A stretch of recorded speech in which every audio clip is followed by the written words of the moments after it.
Hey guys, welcome to Board on a Thursday. This is JJ. I'm here with Chris Burden, Mike Harris. Today we are going to go over how to fix lottery teams in the association. We're talking about the NBA today.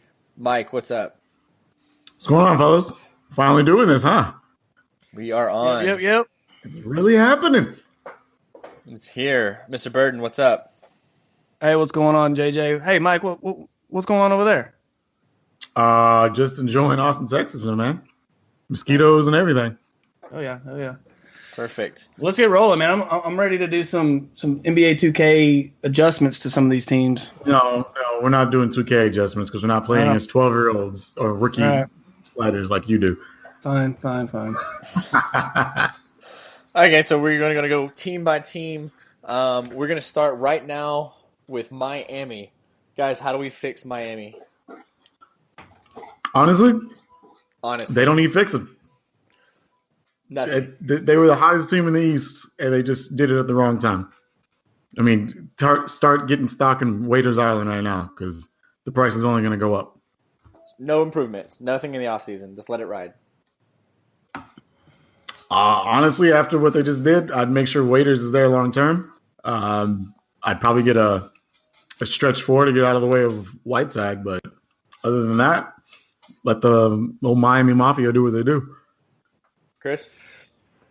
Yeah, I mean, I agree. I think the biggest thing that Miami can do right now to hurt itself is kind of get in a big hurry. You know, like they've got good pieces. They got Dragic. They got Whiteside. I would definitely bring back Waiters.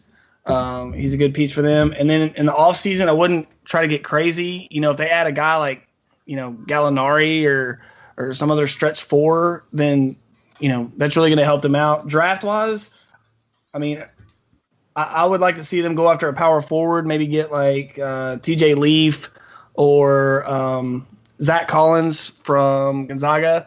If they got either one of those guys, that would fit that stretch four that they need. But, knowing Pat Riley, I mean, they might trade that pick and try to do something big. But if I'm them, man, you're in the East. You almost made the playoffs, and I would just let it ride. So, yeah, I think you're right about Pat Riley potentially trading that pick. If anything, he's going to trade down to free up cap space because pretty much everybody's going to be waiting on what Blake Griffin's going to do this offseason. Chris Bosh's contract finally comes off the books. That's $24 million. You just cleared up on a team with nobody making over 20 except Hassan Whiteside. Right.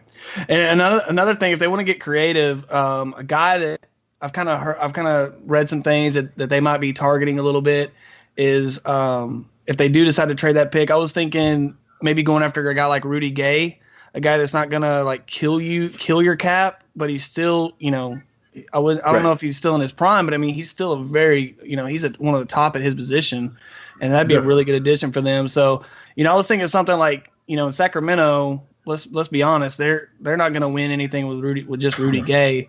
So if they could get a pick and maybe Justice Winslow or something around like that, then if I'm both teams, I think that helps both teams. So, you guys actually saying that no major moves can put them in real contention, or are we talking about just improvement?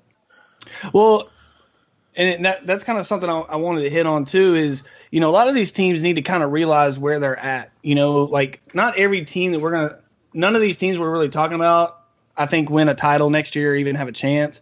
But some teams can improve themselves to where they can make a jump. They can, go further. But I mean, let's be honest, Orlando's not sniffing a championship anytime soon. So you kind of have to know what your limitations are and what's a successful season to you. And don't overshoot it. Miami makes playoffs, gets like a top, gets in the top 5. I would say that's a definite win season for them. Right. I mean, we were 2 games away from talking about Atlanta right now. We were only 8 games away from talking about Washington right now. It was really tight in that division. So I don't think Miami needs to do too much. Exactly. All right, so let's talk about Motor City. Let's move up to Detroit. What do they need to do to start getting better? Again, that's a tough one because there's not a lot that they need to do. I think they got the right coaching in place. Andre Drummond is probably one of the top 5 easily big men in the league. If the guy can hit free throws, he can probably be the top 3. But he's got to be the guy you build around, and if they can't figure that out, then they're in real trouble.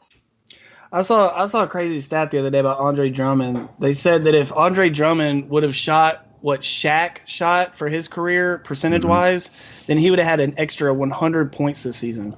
Yeah. That just shows you how terrible he is at the line. Right. And Detroit, the question that they've got to be asking themselves is, if everything goes right, how far can these guys take us? And if they can't take you to, at least the second round, then I think you got to start thinking about blowing it up a little bit. I mean, you've got, Reggie Jackson.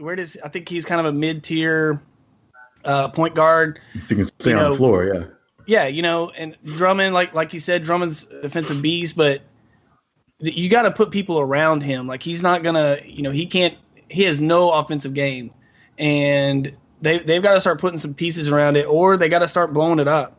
And if I was them, they have some pieces to where they could trade these guys off and do kind of like what Boston did a few years ago to the Net. I mean, nobody's going to give up what the Nets gave because that's just insane. Yeah, nobody's going to get. But you know what I'm saying? Like, you can start getting some picks and some pieces to where you can start building this thing. I'm looking at their roster, and I don't see a lot of names on here I'm going to be clamoring for to trade picks. Marcus Morris, no thanks. Tobias Harris, no thanks. I mean, no, I keep Tobias Harris because I think Tobias Harris is probably $17 million. I'm not trading for him. $17 million ain't Tyler Johnson making $17 million. Yeah, that's ridiculous. Hey guys, let me put this stat out there. The Pistons finished 28th in 3-point shooting with a 33%. Yeah, I mean they've got to get and then they've got. Caldwell Pope, he's up for extension. Do they re-sign him? I just think that right now, man, like, you have a lot of guys with a lot of years on the books, and you have to decide, is this the path we're going to go? Can we, because they have no cap space. I mean, they're going to be hitting luxury tax territory if they re-sign Pope. Yeah, that's what happens when you sign John Lure to $11 million. Like, that's just bad management. Yeah, it's no Bizback Biombo. Oh, don't even get me started on it. We'll get to him sooner or later. We'll definitely get to him. Yeah. All right, guys, let's move down the list. Let's go to Charlotte. Go ahead. Charlotte. The roof is the ceiling, and the ceiling is the roof. What does that even mean? Are you serious? You haven't heard about Michael Jordan's meme that came out? He was doing a little pep talk to North Carolina. Oh, gosh. And he came out and said, the ceiling is the roof. Like, that was his pep talk. It wasn't perfect. It's factual. You cannot It kind of reminds me of that. It kind of reminds me of that Kobe Bryant commercial where he's sitting there and Michael B. Jordan's telling him that he's playing the part of Kobe when he's like, he's descending in his career, and Kobe's like, no, there's no descension. It's all ascension. Charlotte's Charlotte's another team that to me just needs to stay patient. Like, they have some good players. They got Kemba Walker. They've got Nicholas Batum, who's a good piece. I think he's a little overpaid, but he's a good piece. They got guys like Kid Gilchrist. So I mean, they're an athletic team. If I'm them, I'm going after some bigs to kind of fleshing out that roster a little bit. Yeah. A guy like John Collins from Wake Forest or Patton from Creighton. Both of those guys are just rebounding machines, man, and they can. I think they could come in and immediately pay dividends for them, but they've got to stop just getting. I feel like the problem with Charlotte is they get the same kind of player. They get Marvin Williams, they get Nicholas Batum, they get Kid Gilchrist. I mean, those guys pretty much do the same thing for you. Yeah, you have Cody Zeller and Miles Plumlee on the same team. Honestly, you line those two dudes up in the street, I couldn't tell you which one is which. I feel like that's all tall white guys don't look the same, Mike. Is he? Are they blue collar? Tall, slow white guys that stand under the basket and don't shoot from range. Yeah, they do to me. Yeah, so they need.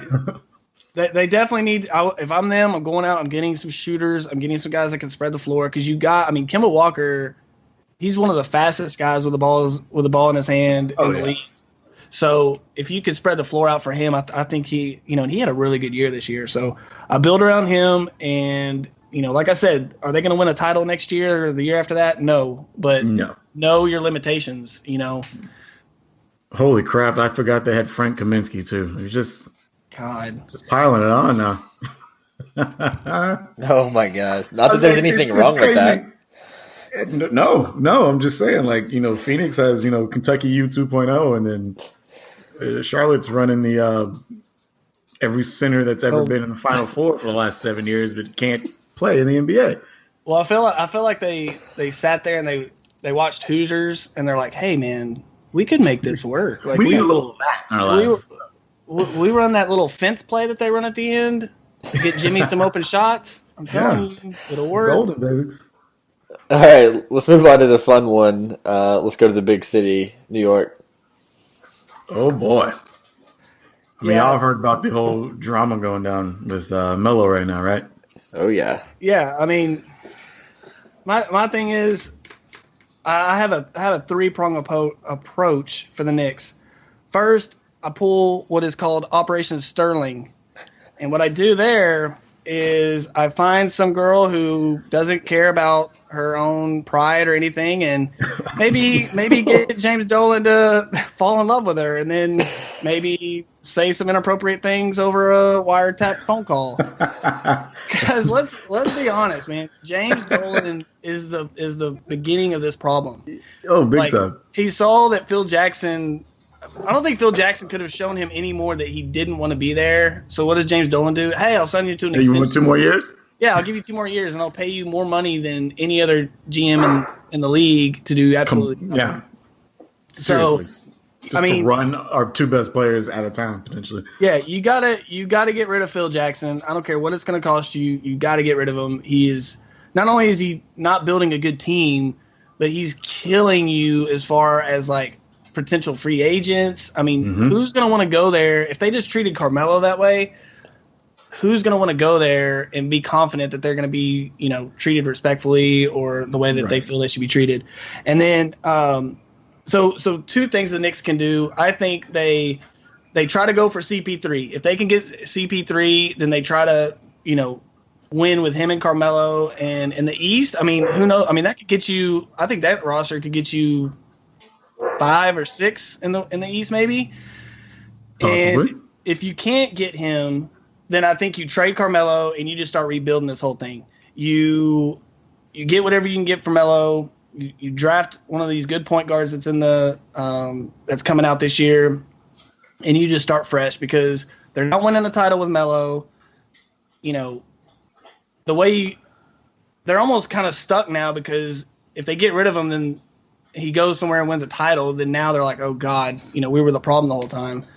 But they can't keep him there and Phil. Like they gotta figure something out. You're not gonna win a title with Melo unless you add pieces, and I just don't see how that's gonna happen. I will say there are 2 steps to this. One is like you were saying, Operation Sterling. Well, now there's 3. You're right. There's that. If that somehow doesn't work out, you were right about potentially playing with Chris Paul, but it's not going to be in New York. I see them trying to make a move to get him in the offseason in LA in a Clippers uniform. We'll see what works out with Blake Griffin. They can obviously play him at the 4, and they're already a running gun team. His body stands up barely a little bit better than Blake Griffin over the last few years, but just barely.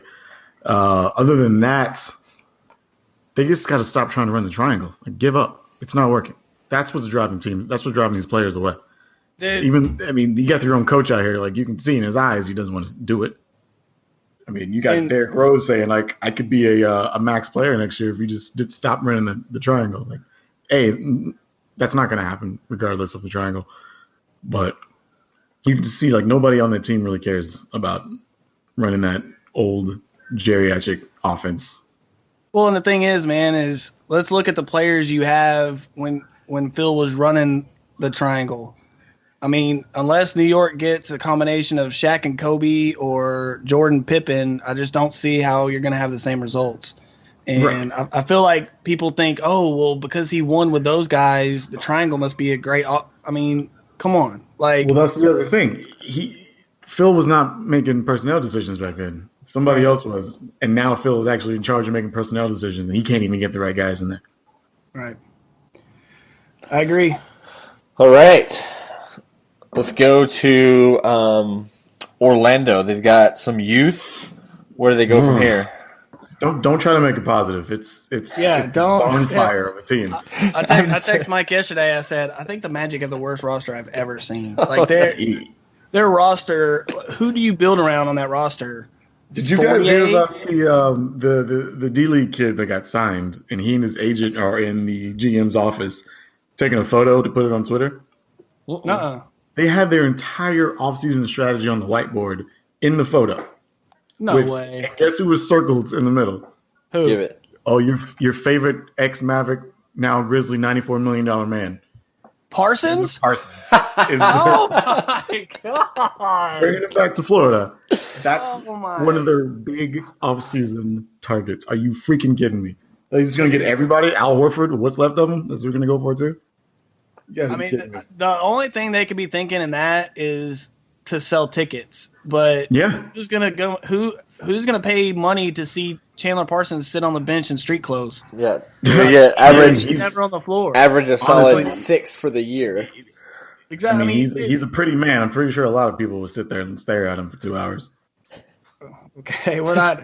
I feel like we should kind of drift away from Chandler Parsons a little bit. We don't want Mike to get off topic too much. But if I'm the Magic, man, you got to start getting some scorers. You got to start getting some dudes that can, put the ball in the hoop. Their front court is so like one dimensional. They've got Vucevic. I'm not sure if I'm saying that right. And then they got the $17 million man, Bismack Biyombo, who I'll get to more in a minute.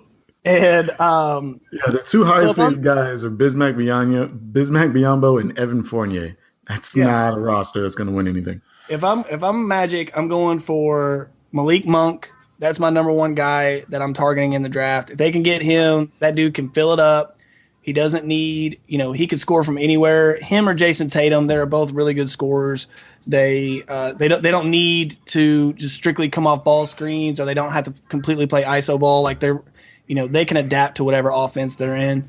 And they also need to get. They've got a later pick in the draft. I believe it's like 20. It's in the mid 20s, but they need to get a stretch four. They need to get someone that can space this floor out so that guys like Vucevic can kind of work down in the block. And just space this thing out. Because right now, you're talking about Vucevic. I was like, who is he talking about? Okay, Vucevic, whatever. And my step 3, and this is probably the most important, is they need to maybe kind of run Operation Sterling 3.0 and get Bismack Biyombo to retire. Like somehow, if they can get him, somehow, hey, I'm telling you, if they can run Operation Sterling 3.0. I don't care how old he is. You're ruined. You're done. So listen, the situation already got, I guess, somewhat less of a logjam because I didn't understand the point of signing Bismack Biyombo and then picking up Serge Ibaka as well, and then just trading him away for absolutely nothing. Yeah, that to me was ridiculous. Just terrible. To trade Ibaka, that's a good move, but you didn't get anything in return worth value. Nothing. So on top of that, you already lost your best player in Oladipo. Yeah, and then you literally have nothing. Yeah, I mean, Aaron Gordon has potential, but dude has a broken shot. He's athletic. It's great. He's only 21. He has room to grow. Elfrid Payton just needs to be a backup point guard. I don't think he has what it takes to be a starting point guard for that team right now. That could also just be because that team's just not very cohesive at the moment. I think Mario Hezonja is going to be a stud role player in the next few years. Could be. But I tell you what, if I'm Orlando, I'm kind of following the blueprint of what the Mavs have done over, a lot of people give the Mavs a lot of hate because they didn't sign a big free agent. They didn't do it. But they also didn't go out and sign a bunch of dudes to overpay contracts. So, right. Go out there, get these guys that kind of slip through the cracks, sign them to big one-year deals, and then just build this thing through the draft. You're going to have to build it through the draft. know what your goals are for next year, and don't sit there and sell your future because I gotta win free agency. I gotta go out and get overpay ridiculous for some guy, Chandler Parsons. If they go and do that, then they're literally the dumbest team ever. And the Grizzlies would probably send them a fruit basket or something. Exactly. I mean, oh my God, Chandler Parsons. That's awesome. All right. So let's go to a team that may actually have some cap space and room to go here with Philly. Oh, the process. Man. The potential from the rumor is true. It's the rookie of the year, Joel Embiid. Yeah. If their goal, I guess, is, hey, we're gonna draft guys that we're gonna sit for 2 years, and then in their third year they'll win rookie of the year, blow everyone away. I read the other day that Joel Embiid has played almost 1/3, a little bit more than 1/3 of the amount of games that Greg Oden had played in his first 3 years. Yep. So if you're banking on Joel Embiid to be the catalyst of this thing, then you might want to rethink that. That's the issue. They are. No, I know they are. Well, actually, I take it back. Ben Simmons is actually probably. You're right. The linchpin in this whole situation. But the thing is, man, is you can't, right now they have a ton of cap space. They have all these picks. If LA falls, if Philly's pick falls in the top 3, then LA is probably moving out of the top 3. So that means they get 2 top 5 picks right there in this draft that's loaded. Right. So if I'm them, man, I don't want them to stay pat with these picks. These picks are only so good.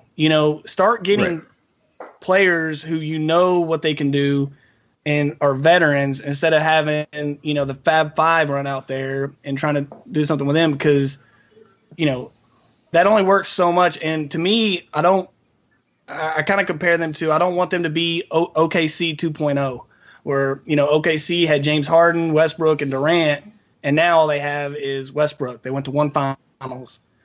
You have to start moving some of these either picks or these young players that maybe just don't fit what you're wanting to do. You can't be afraid to make these moves and get some veterans in here that I would rather have a guy that I know what I'm getting than take a chance on a draft pick that, you have no clue what they could do in the league. Yeah, I completely agree. It's time to start, stop harvesting, start cultivating some of these picks, especially if they get one of these 2 of these top 5. I've been saying for a while, this team just needs a little veteran leadership. They have one player over the age of 29, and that's Tiago Splitter. And I can't imagine that dude's getting a lot of PT there for a lot of respect in the locker room. So no, but I mean, just look at how log jammed. They are. They've got, to me, they've got a bunch of dudes that play the same position. They're kind of like Charlotte in a way. They drafted 4 big men in a row.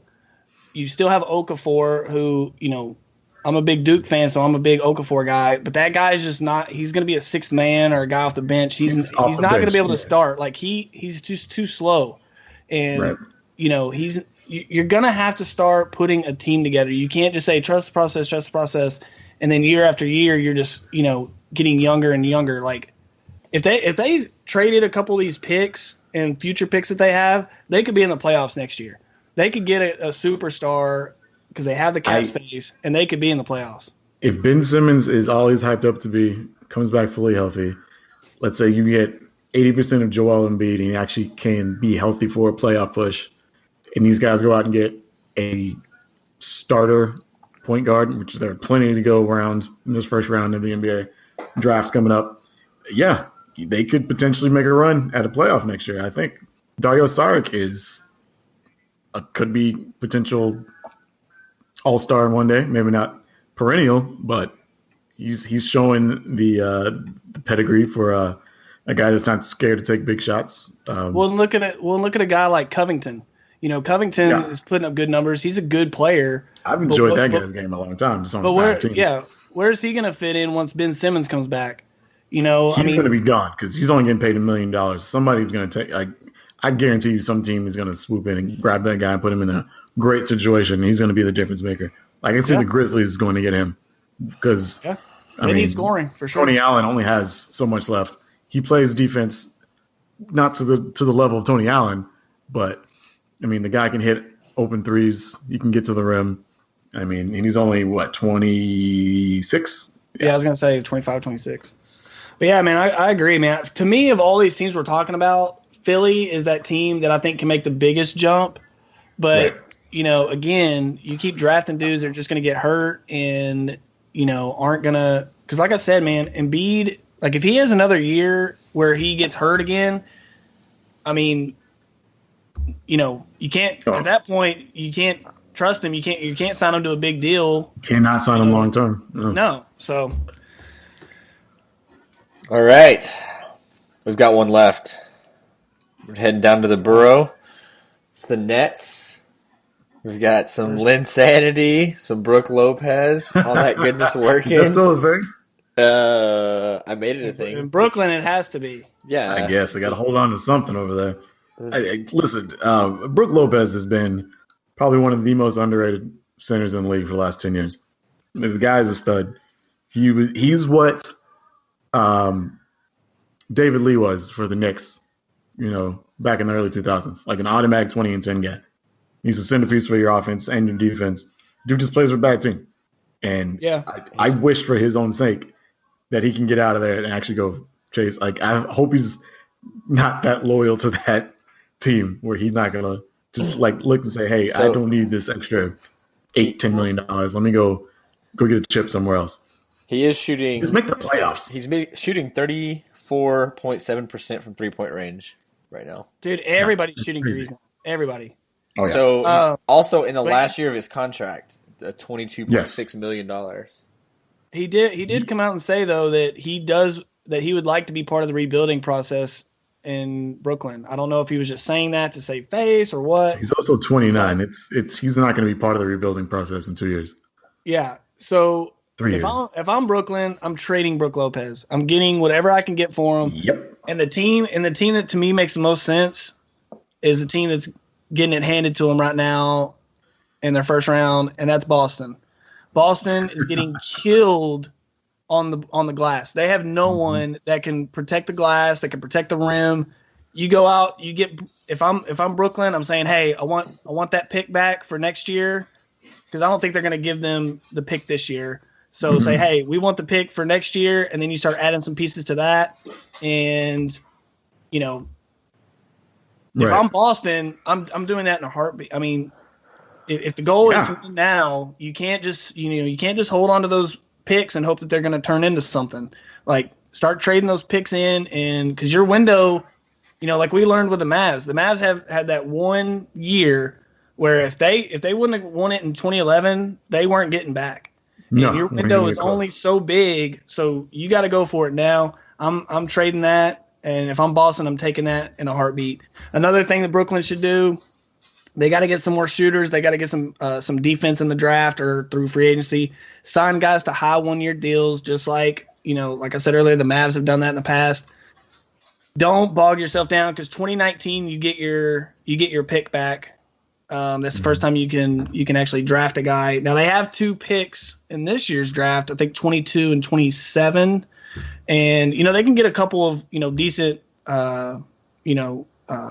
rotation guys with those picks, but just you've got to build this thing slow. You don't want to do a thing. Don't sign any more Jeremy Lin contracts. Don't sign any more, just to get guys in the building.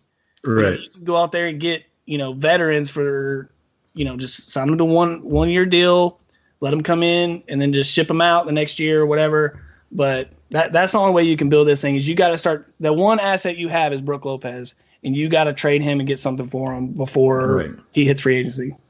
Yeah, if you're going to leverage your future, go ahead and just cut and run. Exactly. I think it's time. It's going to be years regardless of if they trade him or not before this team is going to resemble anything close to a competitive Eastern Conference team. But they just, I don't know. It's hard to tell with this team just because they just had that whole situation with them trading those picks and did not having a first round pick for this long for freaking Paul Pierce and Kevin Garnett blows my mind. Yeah, And it's one of those things, man, where literally, I mean, we talked about it at the beginning. We were joking around, or I was, about, your NBA 2K logic. But, dude, that's a trade that you send that through NBA 2K, and they're like, dude, no, there's no way. Like, they would kick that back in a heartbeat. Be like, are you crazy?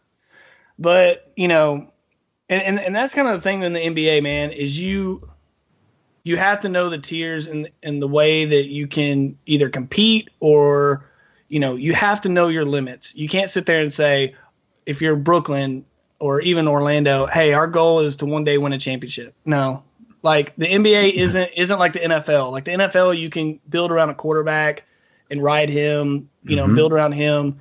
But you can't do that in the NBA. It's just not the same. So you have to know, we can get into this on another day, but I think the NBA should make some changes to the way they do things to make the league have more parity. Because right now, it just comes down to, 2, maybe 3 teams that even have a shot at winning this thing. Yeah, I agree with that. All right, guys, that is the East lottery teams right there. So next episode, we'll move right on to how to fix the West lottery teams, and that's going to include our own little Dallas Mavericks. Oh boy! Did you just call them little Dallas Mavericks? That's what they are. Man, that's kind of what they are right now. That's definitely what they are. The little Mavericks. No point sugarcoat it. Yeah. Exactly the Titans of the West Conference. Right. No fear struck in anybody's eyes. All right. Burden, where can people find the stuff that we're putting out? Okay, so if you want to follow me on Twitter, at Board Sports, BORED Sports, and we're also on Libsyn and Podomatic, so we'll be having this uploaded as soon as possible. And if you like it, let us know. If there's anything we can do better, hit us up, because we're trying to just improve every time. And hope you enjoyed what you're listening to, and thanks for taking the time. We also have a Facebook page and a website. I'm working on a big, I don't know what you call it, a little project for the upcoming draft. Hopefully that'll be done early next week, so we can put that up on the website and use that as a talking point in our next podcast. Sounds good. Definitely. We got NFL, got draft, got Cowboys schedule release. The Rangers are playing baseball somewhere, probably losing right now. Probably losing. Because of a reliever.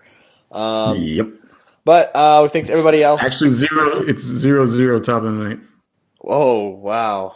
Oh, yeah. I cannot wait to go into overtime with that relief pitching. Fantastic. Exactly. So on a secondary note, the Bucks are just handing work to the Raptors right now. Oh, God. Let's not bring up the fact that we could have Greek Freak right now in Dallas. Let's not do that anymore. My heart can't take it. Bad.